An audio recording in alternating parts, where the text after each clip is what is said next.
Hello, everyone, and welcome to our key session on Great Expectations, staying close to citizens and consumers.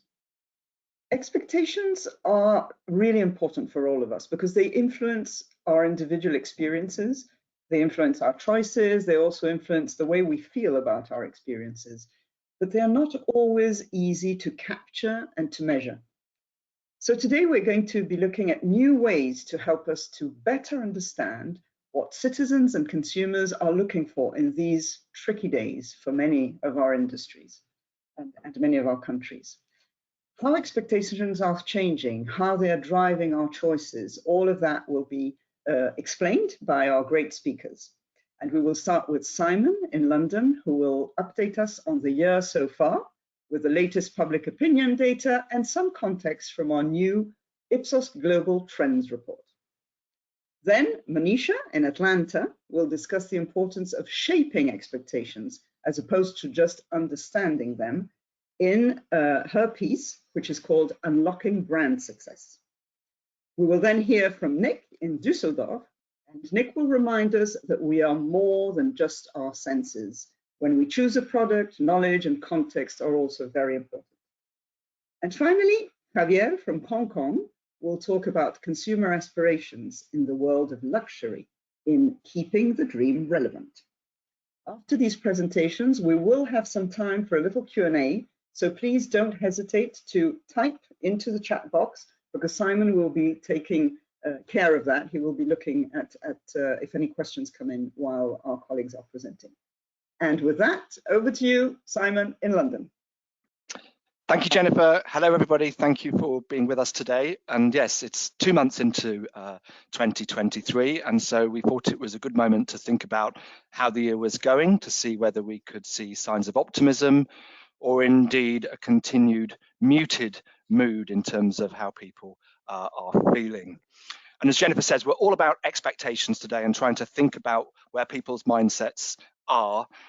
Those of you who were with us last month may remember that we noted that coming into the year, we had a very strong sense of concern among people when they were thinking about the economy around them. 79% telling us that prices in their country were going to rise more quickly than incomes over the coming 12 months.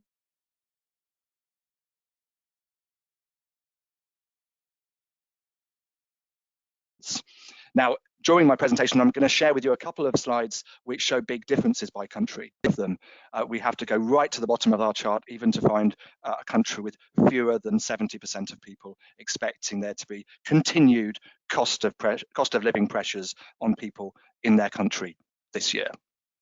Now, one of the questions, of course, is now, have we seen inflation peaking in at least some of the markets around the world, or particularly if we're trying to stay in the minds of consumers, have concerns about inflation peaked, about cost of living, about their spending power in their daily lives.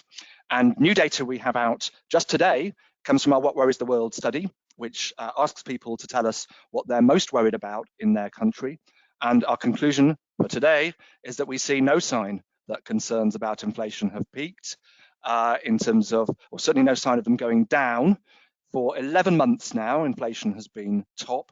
It's been hovering around 40% for a little period of time, but really still front and center in people's minds. And of the 29 countries in the study, 15 of them identify inflation as their top worry. And wherever we are, we can see a big 12-month change compared with this time last year. Some countries more worried about inflation than others, but all countries more concerned about prices than they were 12 months ago. And it's important to bear that context in mind with us as we look forward. And as we look forward, perhaps we can find a spirit of optimism in consumer confidence data, which deliberately is starting to try to get people to think a little bit about the period ahead. A little bit of positive news there, potentially we're finding as the new year begins. We saw in January the second month in a row with some improvement, and particularly positive in Asia, not so much in Europe, I have to say. But we have to temper that with the realities that people are reporting on the ground right here, right now. 34% of people around the world are telling us that the state of the economy in their country is good at the moment. And again, if we look at the year-on-year change, that figure overall is a little bit behind where it was in February last year, before inflation rose, before war returned to Europe, and before we saw a rather changed set of circumstances for all of us. Some markets are seeing improvements in their assessments, Mexico and Brazil, for example. Others, not so much. Great Britain, where I am today, but also Sweden, South Korea, South Africa, all giving worse assessments of the economy in their country. So what about the next period of times? And as Jennifer mentioned, we have a new study which helps us think about the context and think about the bigger trends that we're all working with as we try to understand society, markets, and people around the world. And we're delighted this week to have our new Ipsos Global Trends research released. Its foundation is a large survey around the world from Argentina to Zambia, really trying to get inside people's perspectives in terms of how they see the world. It's grounded in 12 trends that are shaping the future of our countries, of our communities, and of the world more generally. I'm just going to show you 3 examples now to give you a flavour of some of the headline findings, and our colleagues will talk a little bit more about some of these themes in a moment. On climate, we're seeing a really strong consensus across markets now that we're heading for environmental disaster unless we change our habits quickly. We're also seeing a really consistent picture across demographic groups, and potentially a reminder for us, for example, to be careful about going into big generalizations, for example, about how Generation Z is completely different in their outlook on this topic or that topic. Here, no difference by age group. We do, however, have a potential warning light. Concerns about the climate appear to be starting to wane in certain markets, and that's certainly something we'll be keeping a close eye on. We'll have some more finding next month on our Earth Day study to flesh this out in a little bit more detail. Another topic we've been looking at is authenticity. One of the trends that is part of our report. About half of the population that say they're generally willing to pay extra for a brand whose image appeals to them, but that's masking very big differences by country. Certainly in Asia, Middle East and Africa, we're finding a little bit more value being placed on brand image.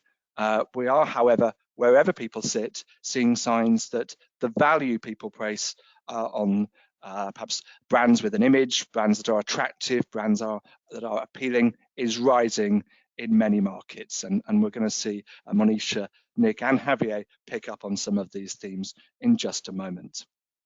One of the things many of us on the call may be thinking about in our daily work, particularly if we're working in an international organisation, is the global versus local dynamic of life, of markets, of products, of services. Certainly interesting to note that in all but 5 markets, most people tell us that globalization is a force for good. But on other questions, we are seeing plenty of signs where people have a very different perspective depending on where they're sitting. So I'm more a citizen of the world. Denmark, Sweden, Israel, Zambia, Japan, not a natural clustering. They're some of the groups who perhaps feel less inclined to feel that they are part of the bigger global citizenship.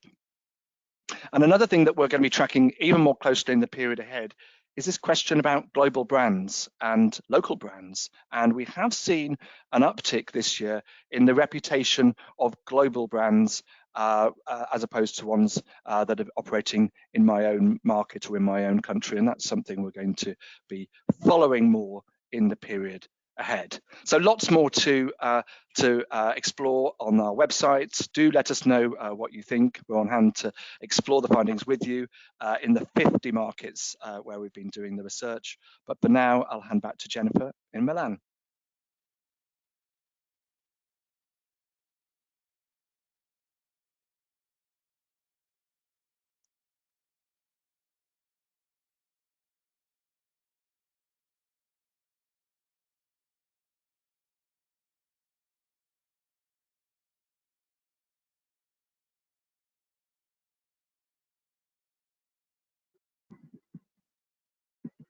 I'm sorry, guys. I realized that I was muted. I was saying, Simon, that your updates are always super insightful, and I was Thank you. asking Manisha if you know, in this world that you described, she has anything to tell us about how brands should be thinking to unlock success. Over to you, Manisha. Thanks, Jennifer. And thank you, Simon, for that introduction. As Simon said, Jennifer, the world is changing, and we see this, you know, every time we look at some of this data. And this pace of change is faster than it's ever been, and yet somehow, you know, weirdly slower than it ever will be in the future. Just to illustrate, like a case in point, it took Netflix 3.5 years to reach 1 million users. That number was reached by the iPhone in 74 days and ChatGPT in 5 days. And this pace of change can often leave marketers overwhelmed and in a spot in terms of figuring out what do we really have control on and what can we really influence. So thinking about this and how brands and marketers can shape consumer expectations and understand consumer expectations, we went back to this experiment, which was more an academic experiment done by MIT many years ago. What they did was they tested two mugs of beer, blind, where both were a regular beer brew. Only one of them, beer B, was spiked with vinegar. Yes, you heard me right, with vinegar. And in a blind test, 30% of the people said that they actually preferred that brew which had vinegar in it, beer B. What they went on to do is then test the same 2 mugs of beer, but only said that beer B was a special MIT brew that was craft made, really playing it up and setting up those expectations. And interestingly, and perhaps most of you on the call have expected what the result might be, that number of how many preferred that brew went up to almost 60%. Twice the number of people said that they now preferred this just by learning that it was a special brew. That's not the end of the story. They actually went on to tell people who thought that it was an MIT special brew that actually what they had tasted was the same brew with vinegar added to it. And despite that, 52% still said that they preferred beer B. That's the power of shaping expectations, of really creating this framework, how people will go on to interpret their experience of your brand or your products. So what do we mean by shaping expectations? It's really about truly understanding and working on what people should feel, think, know about our brands, about our categories. This spans way beyond just the functional and emotional expectations that we know about. Think about sensorial, the colors, the shapes, the smells, the sounds, social and societal expectations, and buying expectations. To bring this point to life, a few examples. Think of that smell of Dettol antiseptic liquid automatically cueing germ-free and safe, even without you having seen the bottle. Or the boost of energy you feel from drinking that cup of coffee, and really even the aroma even before you take your first sip. Or how it makes you feel to be a responsible global citizen when you drive your Tesla and know that you're driving an electric vehicle. Or the reliability of getting your Amazon Prime delivery in one day when you need it the most. All of this is about shaping and, more importantly, delivering on those expectations by brands. How can savvy marketers really build and deliver on these expectations? I'd like to bring to you an example of a cosmetics brand from Britain, Rimmel. They were able to understand that there was an emerging need in mainstream beauty for clean beauty, which meant products that were not only safe for the skin, but safe for animals, for people in general, and for the planet. No mainstream brand was really capitalizing on this because this is something that consumers were talking about in a really small way in online forums or on magazines. Rimmel picked up this platform, created a really compelling campaign, and launched their Kind and Free range, and were able to very quickly demonstrate true business impact by capitalizing on this before anybody else did. And it wasn't just enough to talk about it. Their products had to continuously, the brand had to continuously deliver across touch points in a very seamless way that resonated with these expectations of safety and clean beauty that they had set up through their expressions as a brand.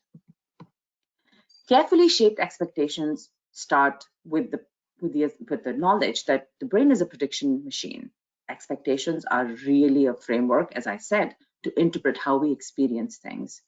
This is why when you go on that cluttered shelf of soda cans in the retail store, you know that you can quickly identify that can of Coke because of its distinct font, its distinct red color. And it's not just about visual expectations. Think about the fact that you enjoy a posh Chateau Margaux a lot more than a unbranded bottle of wine or a house wine that is served at a restaurant, because you think that it will taste better and you feel that it actually does. Similarly, people think that when they wear a Gucci or carry an iPhone or wear a Pandora necklace, that they will feel and look better, and they often find that they do. That's the power of shaping expectations. Brands create value by really being a shorthand for consumers to find what they need and want, and to enhance that experience of using everyday products. Successful brands come in many shapes and sizes, but there is one thing that they all have in common, which is they have a true understanding of what their consumers need through empathy for the people, and not just empathy for the people in the current context, but the nuanced dynamic context and the changing world around them that influences how they expect and experience brands all the time. And they go on to shape these expectations in a way that only their brands can meet them. And expectations can be shaped and met with in different ways. Think of the credit card market in the US, where different brands tap into different functional needs and expectations as they talk to consumers. Similarly, look at beer in South Africa, where the brands tap into emotional payoffs that can impact brand choice by connecting with things that are most meaningful to consumers in the different contexts in which this category is consumed. This is not just about the theory of setting expectations and the brain being a prediction machine. Positive expectations are really related to changes in market share. Brands that are able to truly surpass their fair share in their share of positive expectations are 3 times more likely to grow in the market. That's the value of shaping and meeting expectations. It's not just about the next campaign or the next innovation. It's truly about having business impact. So in closing, what does it really mean for everybody? What it means is we identify expectations that our brands can own, frame our brand experiences in that way, take those into account when we measure the impact of our communications, but more than anything, know that context, experiences with other brands and other categories will continuously influence what consumers think of our brands. Thank you. Back to you, Jennifer.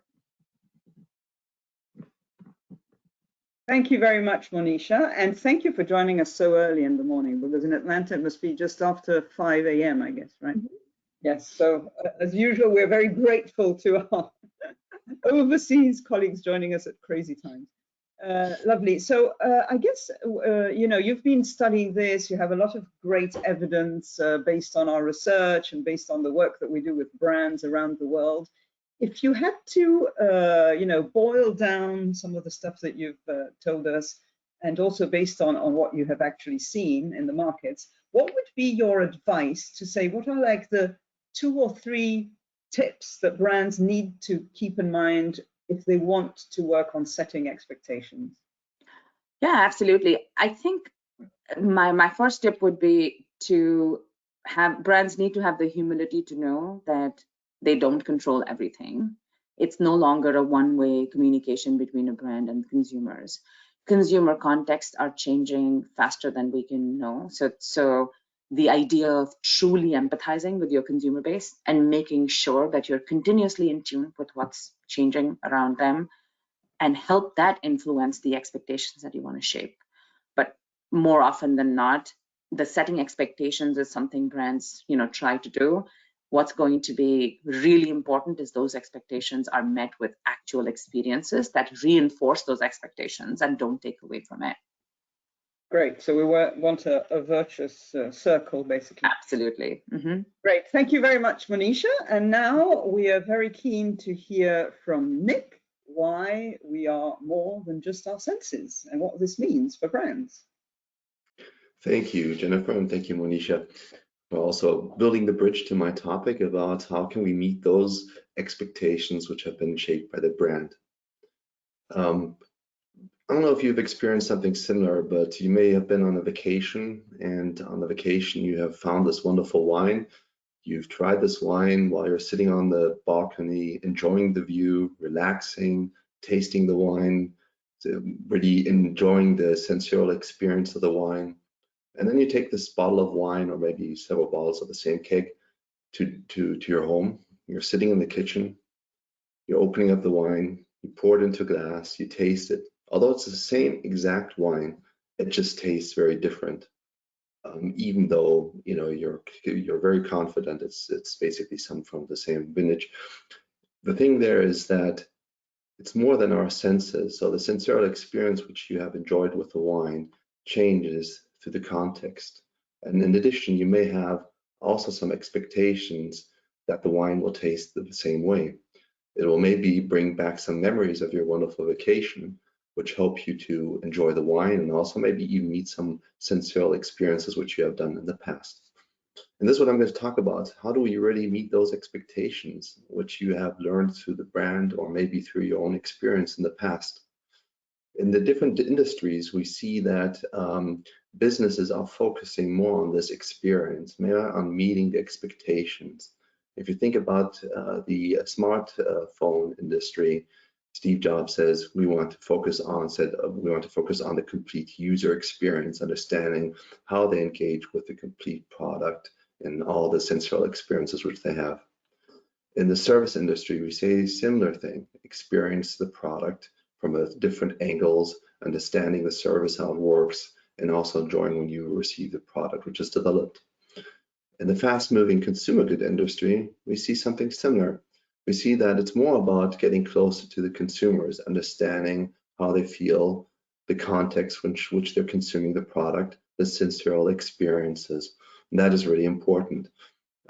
Simon showed a wonderful chart where we could actually see that global brands are more successful, or from consumer point of view, of meeting the needs, and also in comparison to local brands. And we see a lot of global brands actually focusing more on the context and also on the local context and the experiences consumers have. So if we're thinking about product development, we need to think that they're more than sensorial experiences to the product. It's a context. It's different aspects which you have related to the product. It's the complete purchasing the product, also what the brand sets as expectations and how does this product meet actually those expectations. We will need to ask ourselves, is the way how we measure product performance the right way? This is just an example of more than 10 years of data capturing from our database. You can basically see that in spite of financial crisis, pandemic crisis, if you're just looking at an overall liking score, which is usually measured on a 7-point scale, on different scales, of course, as well, this is just a 7-point scale as an example, you can see that there's little discrimination. So just asking consumers if they overall like the product is something which we need to question as well. So if we look from a psychological lens, how we evaluate product performance and product quality, and also in the way it actually fulfills expectations set by the brand, there are basically two processes, which I'm just going to briefly explain. There's a so-called top-down process, which builds upon your knowledge, your experience in the past, and your expectations. If you think about the wine example, you had this expectation that this wine will taste exactly the same way at home, but it doesn't. The bottom-up process, that reflects basically the sensorial experiences when you taste the wine, smell the wine, all the examples which I've already provided. So through the top-down and bottom-up process, that's how we assess the product quality. So if we're thinking about meeting those expectations by set by the brand, we need to understand how can we really fulfill the needs from the top down as well as the bottom up process. So what I'm going to do next, I'm going to talk about the bottom up process. So basically the 5 senses which we have: seeing, hearing, touching, smelling, and tasting. I'm going to give you some examples how we could build upon these 5 senses and even create some wonderful sensory cues to promote the product performance. For instance, if you vacuum clean and you're using the vacuum cleaner vacuuming the carpet, you see these wonderful stripes on the carpet, which also already shows you some sense that the vacuum is successful. This is already kind of a signal of a good product performance. An example of mouthwash. If you use mouthwash, for instance, and that stinging feel on your tongue, that's also kind of a nice indication of the product performance. So you could think about which sensory cues you could use to promote product success. Another example is, for instance, with candy. The unique sizzling sound of popping candy is also a nice example where you can think about how sound impacts the product performance. Very often we test a product how it tastes, maybe how it smells, but thinking about the sound can also identify some wonderful cues. Another example for smell is maybe not so obvious. For instance, heating pads. Heating pads which you use, the smell of cinnamon also indicates a wonderful symbol of product performance. So what I've shown you is basically, examples how we can use sensory cues to improve product performance, and we need to also ideally think about the 5 senses which we have. What I'm going to talk now about is I'm going to go back to the top-down process, which relates more to the knowledge which you have about the product, the brand expectations that have been set and also shaped. So Monisha showed this wonderful example about the beer brewery from MIT with vinegar added to that. And if we look at our complete product testing database and compare blind versus brand, we basically can also see the same thing, that depending on your brand equity, this can have an influence on the product performance. So when you know the brand, it connects to your top-down process very well. You have experiences with the brand. Maybe your friends have told you about this brand, that it's so good and that you need to try it, and that sets the expectations. Now, if we think about top-down and bottom-up process, there's a third dimension which we need to consider as well, and that's the context. You remember the wine example? Just drinking at home, it tastes very different than on vacation on the balcony. So this context needs to be considered in product testing, and we've done some research and shown that you can emulate the context for instance, in a virtual reality, but it can also be nudged. You could also bring the consumer into a mindset of actually experiencing the product. So there are different ways of really thinking about how can we optimize how consumers assess the product performance, and how does that play with the expectation set. Monisha also brought some nice examples about the context of the brand and how we need to consider that as well. We do need to do that as well. We need to understand how the product is consumed or used, or services also ordered, for instance, in the right context. How do we consider that in research? There are different ways of doing that. So thinking at the end, what we need to consider, and also bringing back to the wine, is how we evaluate, for instance, this wine which I showed you. It's the knowledge which we have about the wine, the experience which we have about the wine in the past, but also the sensorial experience, the performance. And then the context, understanding the context in which you're using the product or you're tasting the product. And this needs to be brought together in the right way with the right analysis to really provide some prediction on how the product performs in the reality. So there's more for information. We have this point of view paper, which I can recommend to you, where we explore this more in depth. And there are many more examples which we have in there. With this, I'd like to hand over to Jennifer. Thank you very much, Nick. I'm sure lots of people will be interested to go a little bit more in depth in reading your great thought piece on this topic. And so you, Nick, have been looking at lots of databases. You've been running analytics and doing all sorts of these very number-driven stuff. And I'm wondering about the human factor, like you, Nick. Do you have any story about, how you may have been influenced by these forces?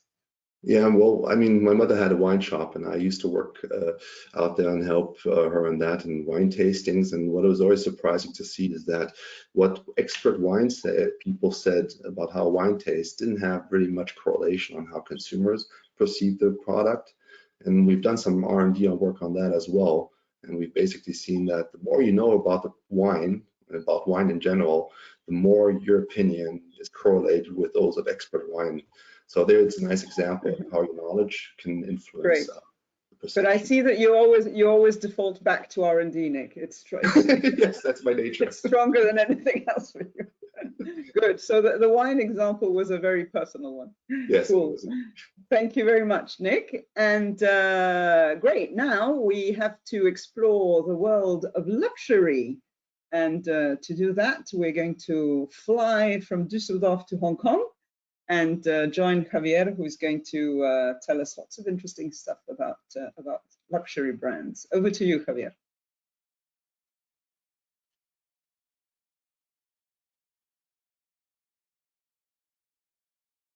Thank you, Jennifer, and good morning, good afternoon, good evening, depending upon where you are. I'll spend a few minutes taking expectations into the luxury realm. And as Monisha and Nick already said, expectations alone do not tell the entire story. They need to be taken in the context of context and empathy. So I'll structure my short presentation around those three building blocks: expectations, context, and empathy. So let's start with expectations. And before we talk about expectations, we need to understand what we mean by luxury. Monisha explained that brands create value for people, and therefore they grow. Luxury brands do not create value by their functionality, but they create value in two other complementary ways. First, they create value through aspiration. Fundamentally, luxury is about making people dream. It's about catering to the very top of the Maslow hierarchy of needs. It's about addressing the need for self-actualization. The second way in which luxury brands create value is through exclusivity. Luxury comes with entry barriers, and price is the most obvious one. But there are other ways of creating exclusivity as well. So, for example, through inaccessibility, by making your products available only at the specific locations, by limited editions, or by making people wait for a long period of time before they can get the products or the creations, as they call, they desire. Therefore, consumers expect luxury brands to play hard to get. In this sense, luxury brands turn fundamental principles of market dynamics and competition on their head. While brands in most of the categories try to price their products competitively and make them widely available to consumers, luxury brands do just the opposite. Their products or creations are priced at relatively high price points, and they are difficult to get. A good example of this is the iconic Birkin bag launched by Hermes in the mid-1980s. You want to get one of those, you have to part with 40 or 50,000 US dollars and be prepared to wait for about 6 months to a year. You may wonder at this point, given the current economic climate, consumers' demand for luxury is probably at a historic low. Well, no. Consumers' appetite for luxury has rebounded after a drop during the depth of the pandemic in 2020. Last year, luxury grew by 21%, and the year before that, that is 2021, it grew by 14%. You think of it, that is more than 3 times as faster than global GDP growth. Therefore, the luxury business is very rapidly reaching pre-pandemic levels.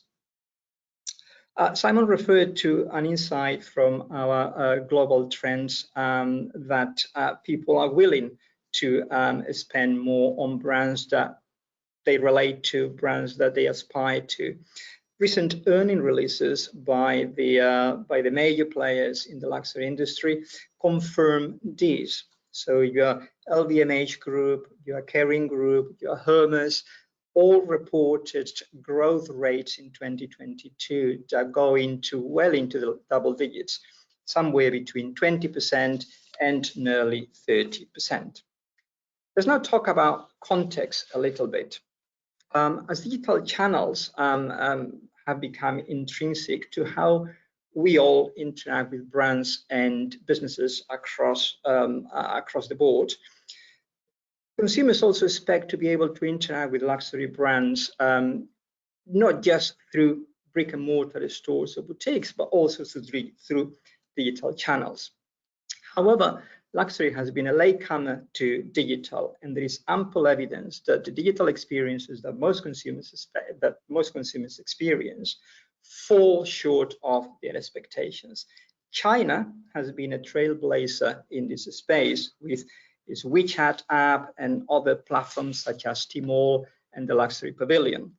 To give you an idea of how powerful these platforms are, let me share with you a very early example. As far back as 7 years ago, just before the Luxury Pavilion that is owned by Alibaba was launched, Maserati, the Italian luxury car maker, set up an online store on Tmall to launch its Levante model.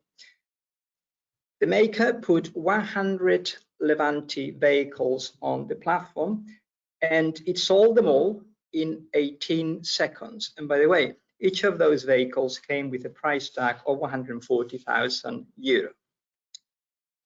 Moving on to the last building block of the short presentation, empathy. We mined our affluent consumer database to identify 6 different luxury consumers, 2 of which I'm showing on this slide, just to illustrate how different luxury consumers can be. The fashionists or the classics, the 2 typologies that you're looking at, have different motivations to buy luxury. And the job of a luxury brand is to make sure that it tailors its narrative and its approach to the individual needs of these 2 different luxury consumers. Importantly, not all consumers want to own luxury, and not all consumers want to buy brand new luxury items. Some prefer to have luxury only for a short period of time, and some prefer to buy second-hand luxury. This has led to an emergence of new business models, and a few examples of which I'm showing here. So, for example, the At Quiet Time is a platform, a portal where you can rent luxury watches for a period of time, and Rebel, for example, is a platform where you can buy second-hand clothes. Now, evolving consumer needs and expectations are reshaping the luxury industry, which traditionally has been very, very product or creation-centric.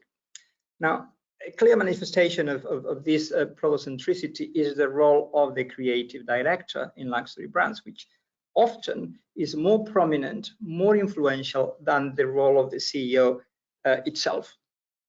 And during a roundtable that we had with luxury industry leaders in the second half of last year, one of the participants, the marketing VP for Christian Dior perfumes, make this statement that you're looking at, suggesting that it is time for luxury brands to become much more consumer-centric than they historically been.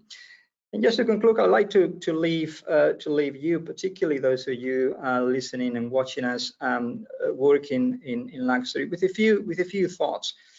The first is, are you able to engage a diverse consumer base, consumers that are demographically and culturally different? Are you putting the consumer at the center, or is your product still keen? And are you factoring the social and cultural dimensions of the context in which your consumers interact with your brands? And are all your touch points in your touch point ecosystem working well together to deliver a consistent and integrated luxury experience. If you want to know more about our thinking on around luxury brands and the luxury industry, I recently wrote a paper with my colleague Stefan Pauli. You can access it on our website. And with this, is back to you, Jennifer. Great. Hello, Javier. Thank you very much. We're leaving a lot of homework to our audience today. Lots of papers to go back to read. So you, Javier, have a very interesting story because you're a bit of a citizen of the world. I mean, you've born in places, you've lived in places, you've been in all continents, and you now live between Hong Kong and Shanghai, if I remember well. And for the luxury industry, I'd be very interested in your point of view. China is a big thing, right? And or vice versa, luxury is a big thing in China. So I'd be very interested to hear a bit more of, on your perspective on this specific topic, China and luxury. I'll answer that question by putting a caveat before I give you an answer, and is that China is quite diverse, despite the fact that we refer to China as an entity is quite diverse. So I will be making generalizations that can be challenged. But generally speaking, there is a tension in most Chinese consumers between the need to fit in, culturally fit in, and standing out. And luxury has found that sweet spot in that tension to allow people to stand out in a way that is seen as acceptable. Obviously, depending upon where you are on that continuum, different luxury brands may appeal more or less to you. There have been luxury brands that have done a fantastic job at sort of catering to that need. There are the luxury brands that have done a fairly poor job, and they pay the price. But it's about allowing people to fulfill that need of fitting in while standing out that have made luxury so successful in China, partly. Cool, very, very relevant perspective. I think that was a very cool way of summarizing your view. Thank you so much, Javier. And I think it's now question time. So Simon, you have been monitoring the chat box, and I have been on my luxury Ipsos iPhone, which is humming, fantastic. Humming away. I think it's just a regular one. I don't think it counts. So do you have questions for our speakers? I do, and actually one of them, one of them is, will we get the presentations afterwards? We've just had that one. So yes, this is all available, including the homework optional homework that we are setting you if you'd like to go into any of the details. So presentations will be coming afterwards. Actually, the first question was actually for me, so I was very pleased to have that question. It was the question about globalization being a force for good, and you may remember there was a big variation by country on that question. And one of our colleagues on the call was interested in knowing which of the countries who are least likely to say that globalization is a force for good. And actually, I need to give you a number of countries because they're all in Europe. So the least likely to say that globalization is a force for good are Italy, Romania, Bulgaria, France, Belgium, and the least likely of all to be feeling globalization is a good thing is Greece. So there's much more than that in our report. But thank you for that question, and it kind of links onto a second one that we had for Javier. And I think, Javier, you're forgiven if you have to generalize in this context. But it was this question about what you've seen around the world, and is, aside from the points you raised about China just now, is there anything that you would draw our attention to that you've spotted in other parts of the world when you're looking at the luxury market and the luxury industry, just to help us better understand the evolving vibe there? And also explaining the growth, right, of this of this sector. Like, how can that be explained in our current context? If you need to be blunt, luxury plays to vanity, right? And vanity, by definition, is not logical, right? If you are logical and rational, you don't buy luxury. So that need to pamper yourself, that need to self-actualization is so fundamental that it doesn't really follow the economic cycles. And if you look at the history of the luxury industry, is one of the most resilient industries there is. One of the first industries to bounce back after a period of a slowdown. Now, to your question, one of the things that has been the focus of a lot of attention is how quickly China, for example, leapfrogged a lot of the stages that we've gone through in other parts of the world to digitalize luxury. In many other parts of the world, we still prefer to go to the store. The Chinese still prefer to go to the store. Let's not forget that 70% of luxury still comes from big brick and mortar shops. But is that sort of making luxury relevant to younger consumers while it's still maintaining the essence of luxury, which plays to that sort of very top level of the Maslow hierarchy? Oh, that's interesting. And actually, one of the things I think we may share in a forthcoming Keys webinar is that some of our colleagues who work on advertising effectiveness have found that a recent advert by Cartier is working very, very well about perhaps playing to a nostalgia perspective through the years, and it's performing really well in the context of other adverts. Well, that perhaps brings me to Manisha, actually, and we've got people I think have been following very carefully what you're saying about expectations. Question we've had is how do brand expectations, how are they different to brand associations? Are there some particular things that you advise us to just to help us hone in on the topics at hand? That's a really good question. I'm actually, I'm really glad someone asked it. It's easy to think about it, as two sides of the same coin. Expectations is starting with what consumers are, needing, wanting from brands in a particular moment, in a particular context. So expectations has an element of belief. Associations are about knowledge. So think of the same question framed in two different ways. Right. One which says, if you think of brands that can give you, I'm going to use an example, that are a refreshing drink, you can have like multiple brands called out as beverages. And I apologize, I used to work at Coca-Cola, so I always have like beverage references as my top of mind examples. But then if I reframe that question as to say, if you wanted to drink a beverage that was truly refreshing, which of these would you prefer?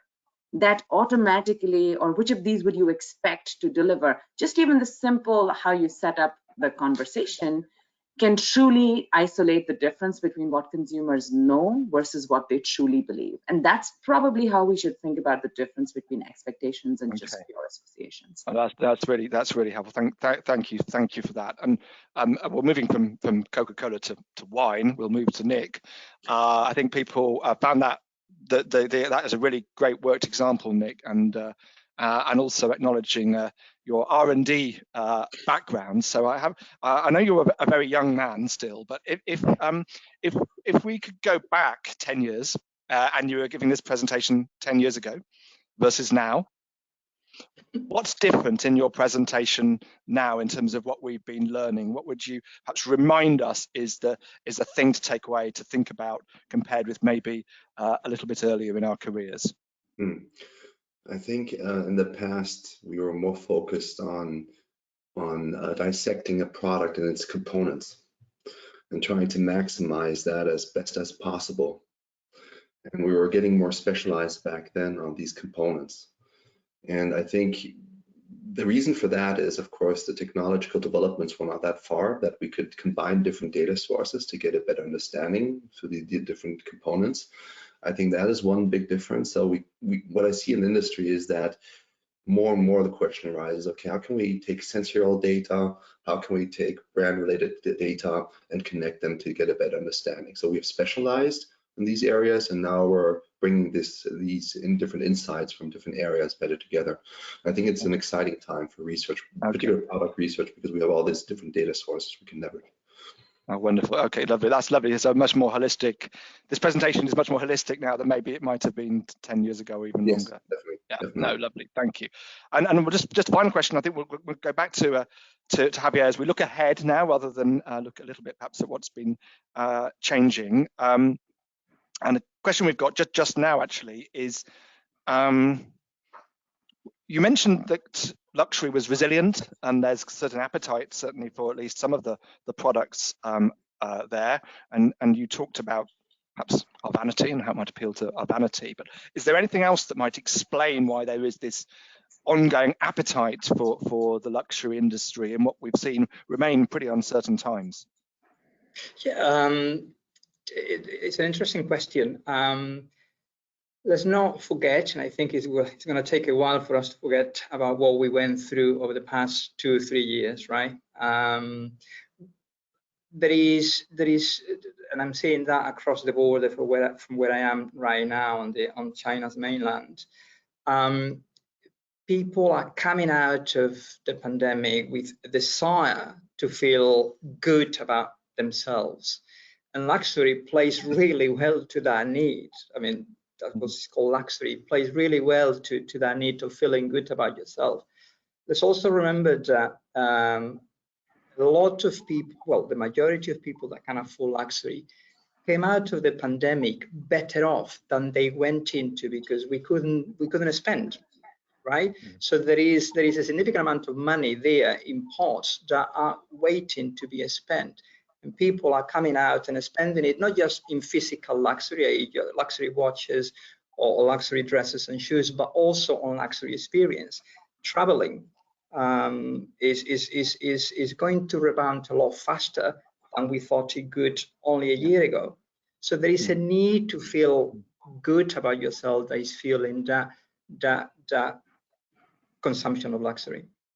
Lovely. Well, thank you for that. And actually, sets the scene for many of the things we'll be talking about this year. We'll on the travel theme, we're going to travel now back to Jennifer, who's going to say a couple of final words to close the webinar. But thank you very much for that, Javier. Yeah, so the first word is thank you to everyone, to all our speakers, and to the audience that has been with us today from many, many countries around the world. And I'd also like to remind everyone that we will be back next month, and we would be very happy to have you again on March the 23rd to discuss about why context really matters. So we're going to drill down on that. And bye-bye to everyone, and see you on March 23rd. Thank you. Thank you. Bye-bye. Thank you.